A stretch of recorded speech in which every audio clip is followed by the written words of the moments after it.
Hello everyone, welcome to our channel. आशा करी তোমরা সকলে ভালো আছো, আমিও ভালো আছি। দেখে নাও আজ আমি তোমাদেরকে কি রান্না করে দেখাচ্ছি। গতকাল তোমাদের সাথে শেয়ার করেছিলাম চাল কুমড়োর রেসিপি, আর তখন বলেছিলাম যে এত বড় চাল কুমড়োটা দিয়ে আমি একটা রেসিপি তৈরি করব না, দুটো তিনটে রেসিপি তৈরি করে তোমাদের সাথে শেয়ার করব। গতকাল তোমাদের সাথে শেয়ার করেছিলাম চাল কুমড়ো আর মুগ ডালের রেসিপি, আর আজ শেয়ার করব চাল কুমড়ো ভাজা। পুর ভরা চাল কুমড়ো কী করে আমি ভাজি সেটাই তোমাদের সাথে শেয়ার করব। আর এই ভাজাটাও কিন্তু নানা রকমভাবে হয়, আজকে আমি একরকমভাবে দেখাবো, অন্যদিন আবার আরেক রকমভাবে। দেখতেই পাচ্ছ চাল কুমড়োটা আমি কীভাবে কেটে নিয়েছি। এবার খোসা ছাড়িয়ে নেব, খোসা ছাড়িয়ে পিস পিস করে নিচ্ছি। দেখতেই পাচ্ছ কীভাবে আমি কেটে নিয়েছি চাল কুমড়ো। এই যে জায়গাটা দেখতে পাচ্ছ এইভাবে কিন্তু কাটতে হবে। এবার চাল কুমড়োটা আমি হালকা সিদ্ধ করে নিচ্ছি, তা না হলে ভাজতে কিন্তু অনেকটা সময় লেগে যাবে।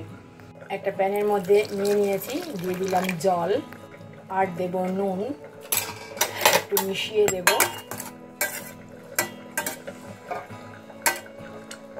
যখন একটু সেদ্ধ হয়ে আসবে গ্যাসের ফ্লেমটা অফ করে দেব। দেখতেই পাচ্ছ প্লেটের মধ্যে নিয়েছি 2 টিস্পুন করে কালো সর্ষে, সাদা সর্ষে আর পোস্ত, নিয়েছি 2টো কাঁচা লঙ্কা। এই সব কিছু এখন আমি একটু নুন দিয়ে পেস্ট করে নেব। আমি শিলে বেটে নিচ্ছি, ইচ্ছে করলে তোমরা মিক্সিতেও পেস্ট করে নিতে পারো, তবে শিলে বাটলে কিন্তু রান্নাটা বেশি টেস্টি হবে। আর আরও একটা কথা তোমাদেরকে বলি, সেটা হলো যে বাড়িতে যদি নারকেল থাকে একটু নারকেল যদি এর সাথে বেটে নাও তাহলে আরও বেশি টেস্টি হবে। আজকে আমার কাছে নারকেল ছিল না, তাই নারকেল ছাড়াই তোমাদেরকে তৈরি করে দেখালাম। কথায় কথায় দেখতে পাচ্ছ বাটা হয়ে গেছে, এবার এটা এক সাইড করে রেখে দিচ্ছি। এদিকে দেখো একটা বাটি আমি ধুয়ে নিয়েছি, আর তাতে দিয়ে দিলাম 2 টেবিল স্পুন বেসন, দিয়ে দিচ্ছি 2 টেবিল স্পুন করে চাল গুঁড়ো আর ময়দা।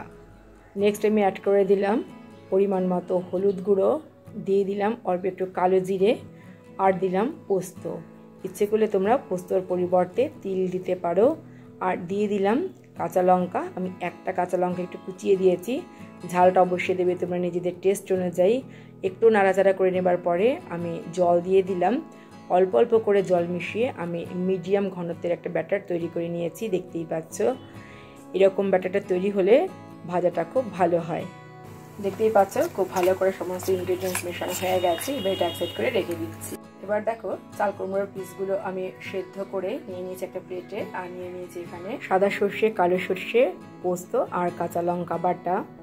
একটা চামচ দিয়ে আমি পুরটা নিয়ে এর ভেতরে দিয়ে দেব।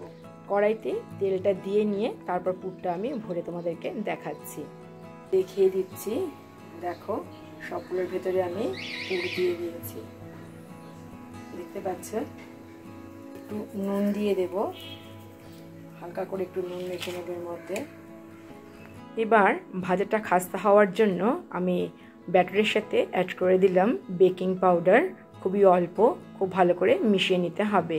এবার পুর ভরা চাল কুমড়োর একটা টুকরো আমি দিয়ে দিয়েছি ব্যাটারে, চামচ দিয়ে খুব ভালো করে মাখিয়ে নিচ্ছি। দেখতেই পাচ্ছ খুব ভালো করে মাখা হয়ে গেছে, এই রকম হয়েছে। এবার এটা আমি ছেড়ে দিচ্ছি কড়াইতে, এইভাবেই আমি সবগুলো ভেজে নেব। দেখতেই পাচ্ছ কড়াইতে 3টে এঁটেছে দেখে আমি 3টে একসাথে ভেজে নিচ্ছি, আর একটা পরে ভেজে নেব। গ্যাসের ফ্লেম মিডিয়াম টু লোতে রেখে ফ্রাই করব। তার কারণ হচ্ছে কি বলতো, যেহেতু আমরা চাল কুমড়োটা সেদ্ধ করে নিয়েছি তাই খুব বেশি সময় লাগবে না, একটু কড়া করে ভাজলে খেতে বেশ ভালো লাগবে। দেখতেই পাচ্ছ ভাজা হয়ে গেছে, আমি একটা প্লেটে সার্ভ করে দিয়েছি। আমি ভাজাগুলো তুলে রেখে দিয়েছিলাম টিস্যু পেপারে, যাতে এক্সট্রা তেলটা সোক করে যায়। আর তারপর অন্য একটা প্লেটে নিয়ে তোমাদেরকে দেখাচ্ছি। তাহলে তোমরা দেখতেই পেলে ঘরে থাকা সমস্ত রকমের ইনগ্রেডিয়েন্টস দিয়ে কত সুন্দর খুব সহজে একটা রেসিপি তৈরি হয়ে গেল। আর এটা যেমন ভালো লাগবে গরম গরম ভাতে ঘি দিয়ে মেখে খেতে, তেমন আবার ডাল দিয়ে যদি ভাতটা মাখো তার সাথেও কিন্তু ভরে খেতে পারো। তোমাদের কাছে অনুরোধ থাকলো একবার এভাবে তৈরি করে খাওয়ার জন্য।